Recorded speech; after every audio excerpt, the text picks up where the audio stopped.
Assalomu alaykum, milliy muarifimizning parvishkori söyümlik bog'vallar. Avlodlarimizning qalb chirg'ini yondirg'uvchi qadrli o'qituvchilar.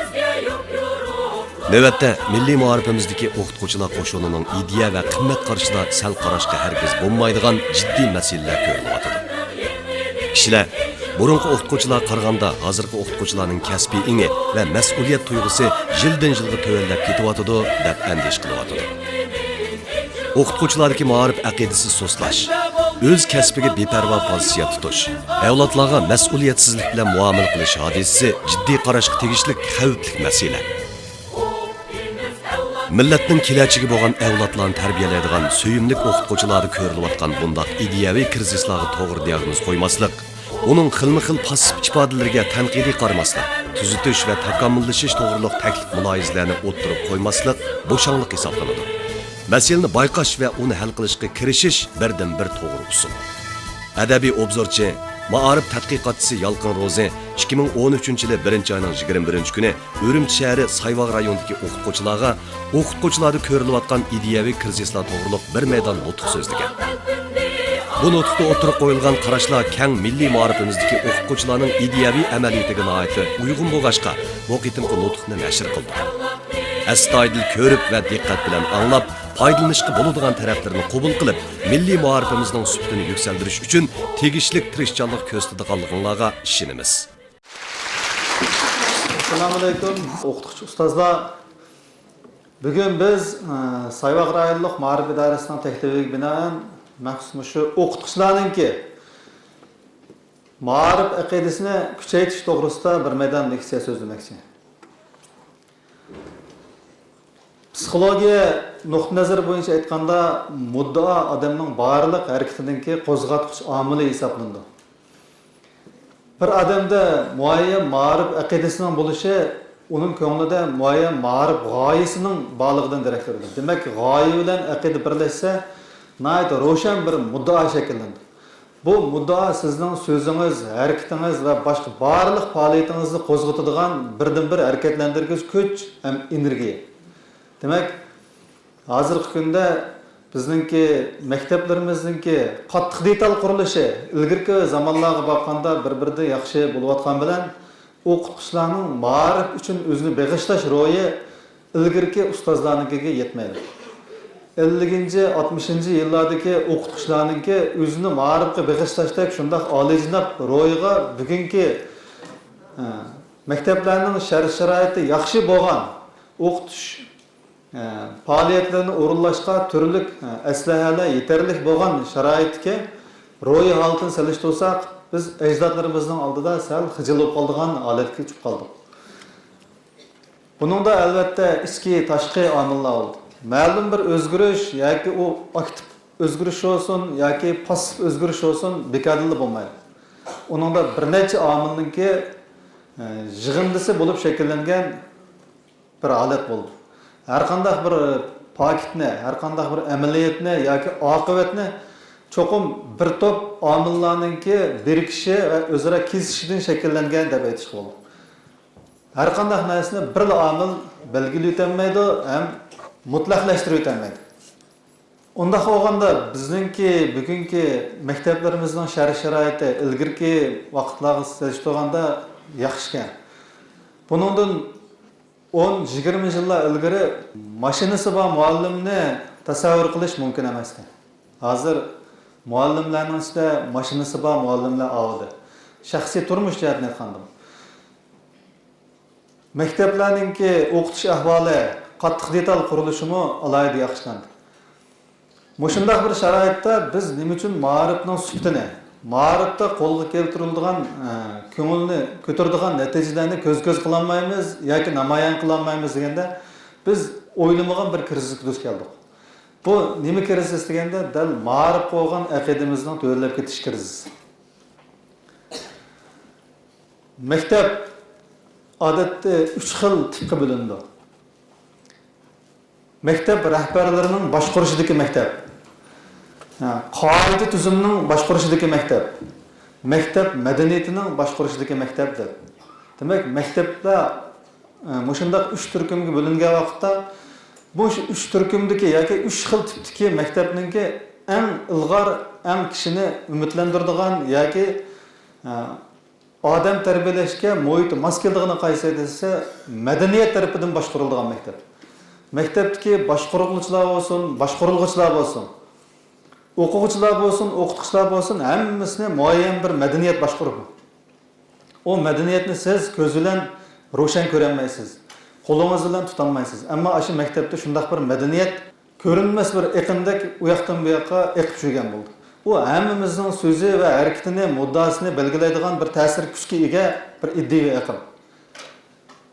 Shunday bo'lganda ikkinchi o'rinda turadigan maktab qanday maktab desa, qoida tuzum orqali boshqariladigan maktab. Qoida tuzummi ilg'or narsa. Agar qoida tuzum bo'yicha boshqarilsa, uni hech kim xato demaydi. Ammo bu madaniyat orqali boshqariladigan maktabga qaraganda, ya'ni tuvan darajalik maktab. Eng passiv, eng nachar maktab qanday maktab deganda, maktabningki boshqaruvchilarining boshqarishiga tushib qolgan yoki barliq xizmat halqalari boshqaruvchilarning irodasi bo'yicha bo'ladigan bunday maktabni eng nachar maktab deyishga bo'ldi. Hozir Jungoning ma'rifchilari maktablarni mana shunday 3 tipga bo'ldi. Shuning bilan maktablarda maktab madaniyatini paydo qilish deydigan bir shuar hozir yuqoridan tuvangacha umumlashyapti. Unda bo'lganda maktab madaniyatining meg'izi yoki negizi nimadir? Cho'qim har qanday bir narsaning bir meg'izi, negizi bo'ldi. Har qanday bir razillikning bir manbasi bo'ldi. Har qanday bir xayrlik, ulug'vor ishning intayin nozik bir negizlik taraf bo'ldi. Bizningki maktab madaniyati deb cho'ng bilayotgan yoki madaniyat holatidagi yoki madaniyatning boshqarishidagi maktablar eng ilg'or tipdagi maktab bo'ladi deb ta'kidlayotgan o'sha vaqtda bizning ko'z oldimizga keladigan madaniyatning ro'yi nima desa, bu madaniyatning ro'yi dal odamni asos qilish. Jungoda odamni asos qilish shuari 2001-yilda o'tirib qo'yildi. Shu vaqtda 2001-yilda odamni asos qilgan jamiyat qurish shuari yoki g'oyasi o'tirib qo'yilgan vaqtda ziyolilar, mutafakkirlar nima dedi deganda, agar Jungo hukumati iqtisodiy qurilishni ching tutgandek ching tutsa, odamni asos qilgan jamiyatni 30 yilda amalga oshira oladi dedi. Demak, 2001-yilda o'tirib qo'yilgan shu shuarninki yoki davlat qurish g'oyasining hozir yo'l o'tirib qo'yilganiga 10 yillar bo'ldi. Bir jamiyatninki odamni asos qilgan jamiyatga aylanishi shuar orqali bo'lmaydi. U barliq tarmoqlarning shu shuarni ideyaga aylantirish, ideyani harakatga aylantirish ham bu harakatni oqibatda kishini suyundiradigan bir natijaga aylantirish bilan bo'ldi. Unda bo'lganda maktablardagi madaniyat ro'yimi dal shu odamni asos qilish ustiga qurildi. Bu qarmoqqa siz uchun yoki biz uchun ko'p deyilgan, ancha notunish bo'lmagan bir gapdek tuyuldi. Bu so'z yoki bu ideya sizga bizga shuar sifatida tonish olgan bilan bu bir xil ideya, aqida sifatida xillan notunish. Hozir bizningki barliq mudda, barliq faoliyatimiz odamni asos qiladigan shunday bir muddaga yig'inchaqlandimi yoki emasmi degan masala kelib chiqadi. Biz baydadoq psixologiya nuqtasini aytganda muddao harakatninki kelib chiqishiga turtki bo'ladigan birdan bir energiya yoki birdan bir omildir. Bunda bo'lganda bizning maktablarimizda odamni asos qiladigan bir ideya, aqidaga aylanib, o'qituvchi, o'quvchilarning ham maktabdagi barliq odamlarning qalbidan o'rin olsa, bu maktabninki madaniyat muhiti kishini suyundiradigan bir holat keldi. U maktabda qoida tuzum bo'lmasimi, boshqaruvchi bo'lmasimi, maktabdagi barliq o'qituvchilar o'zining vijdonining buyrug'i ostida o'zining aqidasining nima ekanligi, qiladigan ishining nima ekanligi, maktabga nima uchun kelganligini o'zi ichki ichidan qaynab chiqayotgan bir vijdon orqali bejirib ketaverdi. Shunga Fransiyaningki mashhur adabiyotshunasi bo'lgan Victor Hugo o'qituvchilik vijdon ishi degan. O'qituvchilik vijdon ishi deganda har bir o'qituvchida bir vijdon bo'lsa, o'qituvchilikqa aqida bog'lagan. Bu bir energiyaga aylansa, u vaqtda bunday o'qituvchi uchun qoida tuzumningmi yoki boshqaruvchining qo'zg'itib yurishining, boshqarib yurishining faqat keragi yo'q degan. Demak, o'qituvchilik bir vijdon ishiga aylana oladimi yoki emasmi? Biz dal mush nuqtani amalga oshira olsak, andan keyin bizning maktabimiz maktab madaniyati degan mush narsani amalga oshira oldimi, oshiramadimi degan masalaga javob bera olamiz. ilgari Sapa ma'rifi yo'l qo'yilgan vaqtda Sapa buningda 20 yillar ilgari. Nayt ko'pincha maktablarda Sapa ma'rifi qanday tushunilgan desa, bolalarni ancha-muncha tamoq etadigan mashg'ulotlar bilan shug'ullantirib qo'yish, ko'pinchisini soz usullar bilan mashg'ul qildirib qo'yish, maktabda ashunday bir xil soz chaladigan, usul o'ynaydigan kurujiklarni tashkillab qo'yish, mushuni Sapa ma'rifi deb tushungan. Keyin buning nayt ahmoqona bir ish ekanligini, Sapa ma'rifining ro'yini egallagan, ham darslarning muddasini egallagan vaqtlarimizda buning bir kulkilik ish ekanligini to'nib yetdi. Hozir maktab madaniyati paydo qilish desa, yanalam nurg'un boshqaruvchi shaxslar yoki ba'zi funksiyalik tarmoqlar qanday o'ylayapti desa, yanalam maktablarga bir qog'oz gullarni, shuarlarni esib qo'yish, yozib qo'yish, yana shu nag'ma-navo, adabiyot, san'at, muzika, usul degandek narsalarga ahamiyat berishni maktab madaniyatini paydo qilganlar deb tushunyapti. O'zimlarni bir vijdonli o'qituvchiga aylantirman, maktabimni bir madaniyat ro'yiga ega maktabga aylantirman deydigan mush ideya kelsanglar, oldindan bu nima deganda odamni asos qiladigan bir ulug'vor ideyani qalbingizga tushunmak kerak. Odamni asos qilish degandan-ki misolini biz darslarda boshlangan vaqtida uqqan. Shu vaqtda darslarning mutaxassislari o'zining bir qatimlik leksiyasida maktab mudirlariga so'zlab bo'lib, keyinda sinov qilgan vaqtda maktabingizda nima bor degan savol orqali bu xil ideyani olg'a surgan. Shu vaqtda maktabingizda nima bor degan savolga nihoyat ko'pligi o'qituvchilar xato javob bergan, ham g'ayrilik his qilgan. Faqat nihoyat oz sondagi maktab mudirlari maktabda odam bor degan. Ko'pinchisi maktabda bino va o'qituvchi va o'quvchi va manchilik ittifoq a'zosi va manchilik partiya a'zosi va deb mushlan sanagan. Demak, maktabda odam bor degan javobning o'zi qanday javob deganda madaniyat ro'yiga to'yingan javob. Madaniyat degandan keyin ma'nosi shu odamni asos qilish degan. Tegi-tegini aytgandan narsa. Shunga hozir bizda kam bo'layotgan narsa nima deganda ma'rif aqidasidagi bizning bo'libmi vujudimizdagi ma'rif aqidasining odamni asos qilishdan iborat mushu bir tub negizidan chetnab ketganlik. Mushu negizdan chetnab ketgachga bizning ma'rifimizda bizni endishiga soladigan nihoyat nurg'un ishlar ko'riladi. Bu nimalarni keltirib chiqaradi deganda sizning ideyangizdagi, aqidangizdagi bir narsa buzilsa, nurg'un narsaga ta'sir etkazadi. Masalan, Amerikalik faylasuf Xoni Rodin degandan keyin bir gapi bor. Ideyangizga diqqat qiling, u sizning so'zingizga aylanadi deydi. So'zingizga diqqat qiling, u sizningki harakatingizga aylanadi deydi. Harakatingizga diqqat qiling, u sizningki odatingizga aylanadi deydi. Odatingizga diqqat qiling, u sizning xarakteringizga aylanadi deydi. Xarakteringizga diqqat qiling, u sizning taqdiringizni belgilab qo'ydi deydi. Demak, bizning xarakterimiz hozir bizning shaxsiy taqdirimizni belgilagandan sirt milliy ma'rifimizninki taqdirini belgilab qo'yadi. Eng cho'ng psixologik masala tushkunlik masalasi. Hozir tushkunlashish bir kollektiv holatga o'tdi. Bu ma'lum bir maktabda bir muallimda, 5-10 o'quvchida ko'rilgan emas, bu 70-80% o'qituvchining va o'quvchining, bo'libmi o'qituvchilarning ro'yi altida tushkunlashish shamili avjab ketdi.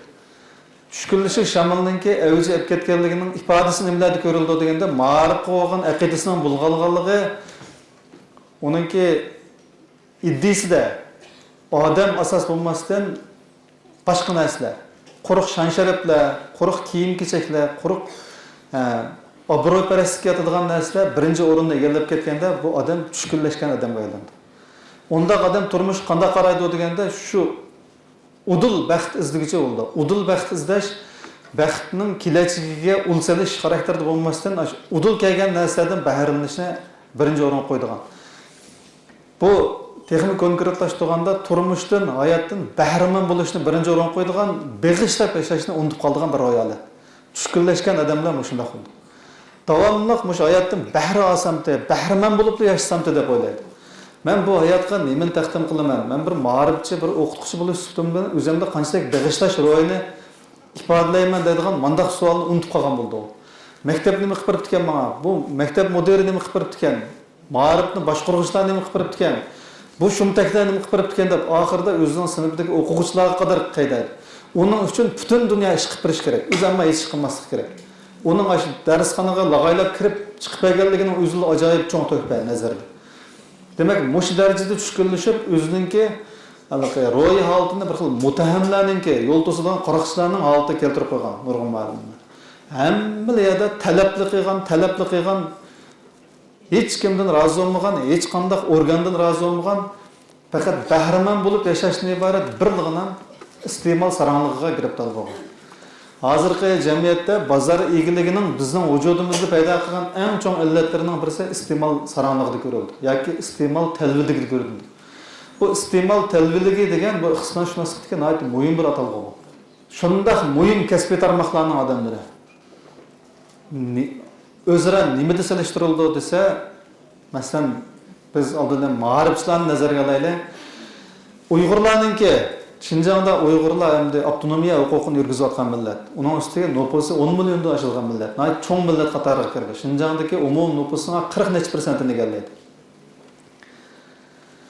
Uyg'urlarningki tayinadigan, o'zininki milliy orzu istaklarini amalga oshiradigan, o'zininki milliy sapasiga, kishilik sapasiga ul soladigan eng cho'ng qurilishni amalga oshiradiganlar kimlar desa o'qituvchilar. Bizda uningdan boshqa biz tayinadigan kuch yo'q. Uyg'urlarningki o'zining milliy sapasini amalga oshiradigan, milliy orzularini amalga oshiradigan mushundaq bir ulug'vor qurilishdagi tayinishga tegishli eng zo'r kuch mush o'qituvchilarga tayinildi. Bizning o'qituvchilardan boshqa dehqonlarmi bu masalani hal qilolmaydi. Boshqa tarmoqdagilar buni hal qilolmaydi. Savdogarlar hal qilolmaydi. Buni hal qiladigan birdan bir kuch, eng zo'r kuch biz faqat butun umidimizni, ishonchimizni bog'laydigan kuch mush o'qituvchilar. Demek o'qituvchilar qo'shini bizningki ideya va kelajak qurilishimizdagi nihoyat zo'r bir jangchilar. Ammo bu jangchilarningki hozir nihoyat nurg'a illatlari bor. Bugungi temadagi leksiyami dal mushu o'qituvchilarningki aqidasining bo'shab ketganligi, qurichib ketganligi bu aqidasiga. Bu aqidani qanday qilib bir xil energiyaga o'zining barliq harakatini tashkillaydigan bir kuch manbasiga aylantirib bo'lganligi haqidagi aqidani kuchaytirish leksiyasi. Loşun mundaq degan. Chivin har qancha xislatlari bo'lsa-mu, u baribir chivin degan. Jangchi har qancha ko'p illatlari bo'lsa-mu, u baribir jangchi degan. Bugungi kunda Uyg'urlarning jangchisi kim o deganda bizningki ma'naviy sapoyimizni, nurg'un ishlarimizning amalga oshishini birlamchi kuch bilan ta'minlaydigan yoki kelajagimizning egillari bo'lgan avlodlarimizni tarbiyalaydigan birdan bir tayanuvchilarimiz o'qituvchilar. Demek bular bizning jangchilarimiz. Bularning vujudida mayli qanday illat bo'lishidan qat'iy nazar u baribir jangchi. Uning illatlari, uning xislatlari va tuhfasi oldida to'yin turdi. Ammo illat ovib kes qanday bo'ldi deganda, illat ovib kessa shu kishining o'zini emas, bir butun sistemni oqibatda bir butun millatni vayron qilishdan sirt jamiyat xarakterli bir ijtimoiy ofat paydo qildi. Şuna mesele görülgen vaqtda sözlemaslik, ta'kidlamaslik, agah bo'lmaslikning o'zi bexudlikni alomati. Hozir Urumchidagi cho'ng shaharlardan tortib, Shimoliy Shinjang, Janubiy Shinjongdagi eng chet yizi qishloqlarning maktablariga qadar ko'rilayotgan eng cho'ng krizis ma'rifimizdagi. Shu ma'rif qo'ygan aqidaning to'lib ketish krizisi. Sharoit yaxshimi desa sharoit yaxshi. Maaşını vaqtida ala olamdi desa vaqtida ala oladi. Turmushininki iqtisodiy turmushning sifati o'sdi. Sharoitlarimiz yaxshilandi o'qitishga. Ammo eng og'ir masala shu ma'rifdagi aqida krizisi masalasi. Biz mushundaq nihoyat cho'ng bir krizis duch kelgan bo'lsak, mushu jihatda sagak bo'lmasak, buni muloyiza